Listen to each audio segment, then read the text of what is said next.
Welcome to Practical Research 1 in PIQ'S TV. This is your host, Dr. Glenn Michael Jameson Piquer. We are now on the final stages of your qualitative research. This time, our lesson should focus on qualitative data analysis for your chapters 4 and 5. The first step for qualitative data analysis is for you to do your data translation. So basically, what you're gonna do is to translate all of the responses of your respondents or interviewers into English, from Filipino to English. After translation, you're gonna make a column like this one, a table like this one, containing all of the responses, especially if you're going to target the minimum number of students or respondents, which is 15, and the maximum of 20. These are all sample translations from Filipino to English.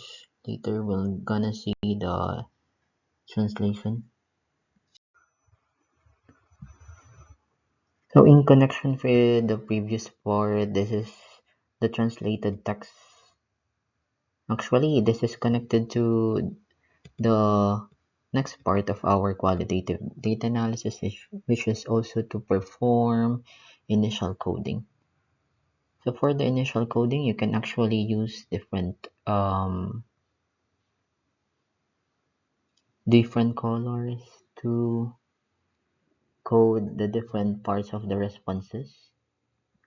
Again, for every interview, there can be more than one code that you can use. For example, in this particular set of responses, I've used five different codes for me to be able to perform this particular initial coding. Then after performing the initial codes, it's now high time to categorize your codes. So we need to group similar codes and also to separate different or unrelated codes here. So for example, in this particular table, we have shown this particular two codes here, and we have the grouping codes here on the second column, and lastly your categories. In this particular part, the codes under understanding of statement and reasons and confusion and understanding are combined into one category for conceptual understanding, because they both deals with the difficulty in terms of concepts encountered by students in trigonometry or proving to the congruency or proving two triangles are congruent. So that's the background of our sample data here.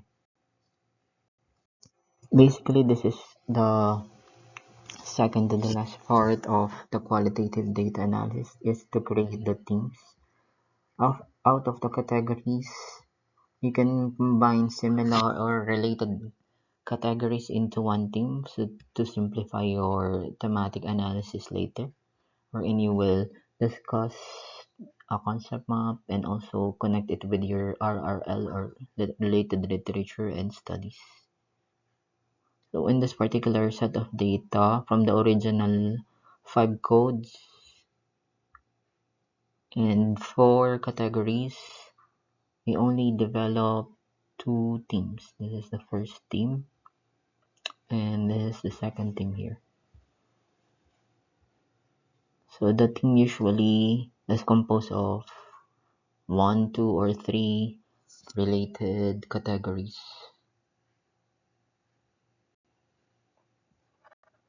Basically, after doing all that themes, after creating the themes, it's now high time to make your own concept map. which will be the final outputs of your research, and it's part of thematic analysis.